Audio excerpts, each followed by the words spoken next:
അദ്ധ്യായം 80. അബസ. മക്കയിൽ അവതരിച്ചത്. അബസ എന്നാൽ മുഖം ചുളിച്ചു എന്നർത്ഥം. ചില പ്രമുഖരുമായി നബി സംസാരിച്ചിരിക്കുന്നതിനിടയിൽ ഒരു അന്ധനായ അനുചരൻ ആ സദസ്സിൽ ചെന്നപ്പോൾ അവിടുന്ന് മുഖം ചുളിച്ച് അനിഷ്ടം പ്രകടിപ്പിച്ചത് ഉചിതമായില്ലെന്ന് 1 മുതൽ 10 കൂടിയുള്ള വചനങ്ങളിൽ ഉണർത്തിയിട്ടുള്ളതിനാലാണ് ഈ അദ്ധ്യായത്തിന് ഇപ്രകാരം പേരു നൽകപ്പെട്ടത്. ബിസ്മില്ലാഹിർ റഹ്മാനിർ റഹീം. അബസ വതവല്ല. നബി മുഖം ചുളിച്ചു തിരിഞ്ഞുകളഞ്ഞു.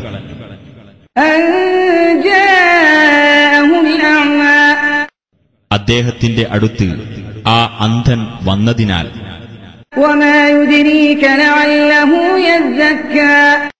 നബിയെ, നിനക്കെന്തറിയാം, ആ അന്ധൻ ഒരു വേള പരിശുദ്ധി പ്രാപിച്ചേക്കാമല്ലോ.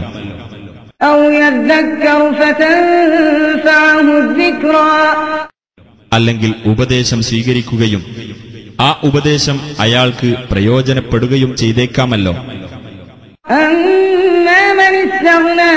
എന്നാൽ സ്വയം പര്യാപ്തത നടിച്ചവനാകട്ടെ, നീ അവന്റെ നേരെ ശ്രദ്ധ തിരിക്കുന്നു. അവൻ പരിശുദ്ധി പ്രാപിക്കാതിരിക്കുന്നതിനാൽ നിനക്കെന്താണ് കുറ്റം?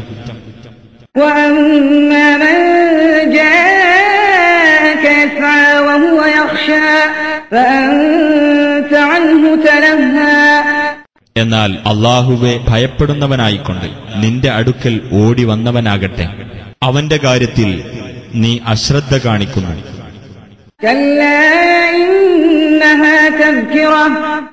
നിസ്സംശയം ഈ ഖുർആൻ ഒരു ഉത്ബോധനമാകുന്നു തീർച്ച.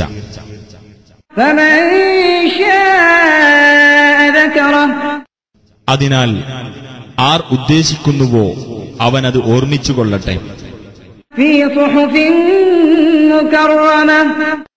ആദരണീയമായ ചില ഏടുകളിലാണത്.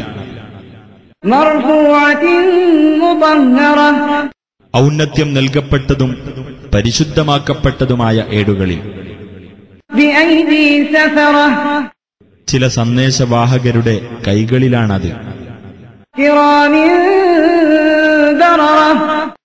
മാന്യന്മാരും പുണ്യവാന്മാരും ആയിട്ടുള്ളവരുടെ.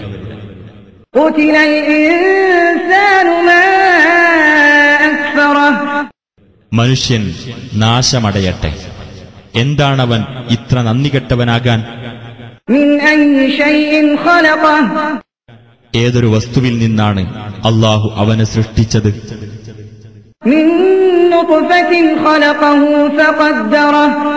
ഒരു ബീജത്തിൽ നിന്ന് അവനെ സൃഷ്ടിക്കുകയും എന്നിട്ട് അവന്റെ കാര്യം വ്യവസ്ഥപ്പെടുത്തുകയും ചെയ്തു.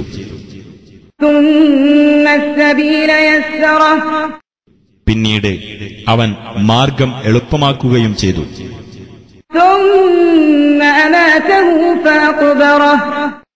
അനന്തരം അവനെ മരിപ്പിക്കുകയും ഖബറിൽ മറയ്ക്കുകയും ചെയ്തു.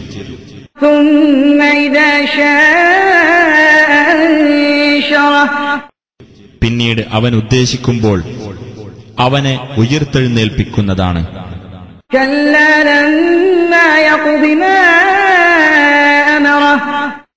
നിസ്സംശയം അവനോട് അല്ലാഹു കൽപ്പിച്ചത് അവൻ നിർവഹിച്ചില്ല.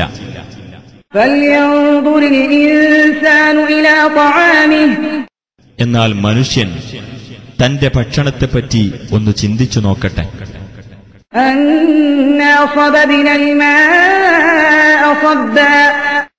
നാം ശക്തിയായി മഴവെള്ളം ചൊരിഞ്ഞുകൊടുത്തു. പിന്നീട് നാം ഭൂമിയെ ഒരു തരത്തിൽ പിളർത്തി.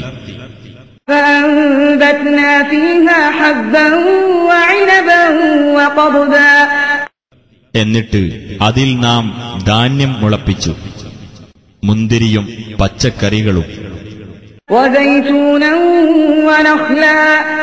ഒലീവും ഈന്തപ്പനയും.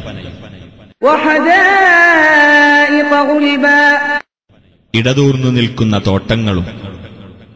وفاكهة وأبا പഴവർഗവും പുല്ലും متاعا لكم ولأنعامكم നിങ്ങൾക്കും നിങ്ങളുടെ കന്നുകാലികൾക്കും ഉപയോഗത്തിനായിട്ട്.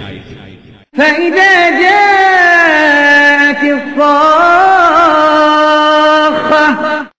എന്നാൽ ചെകിടടപ്പിക്കുന്ന ആ ശബ്ദം വന്നാൽ يوم يفر المرء من أخيه അതായത് മനുഷ്യൻ തന്റെ സഹോദരനെ വിട്ട് ഓടിപ്പോകുന്ന ദിവസം, وأمه وأبيه തന്റെ മാതാവിനെയും പിതാവിനെയും وصاحبته وبنيه തന്റെ ഭാര്യയെയും മക്കളെയും.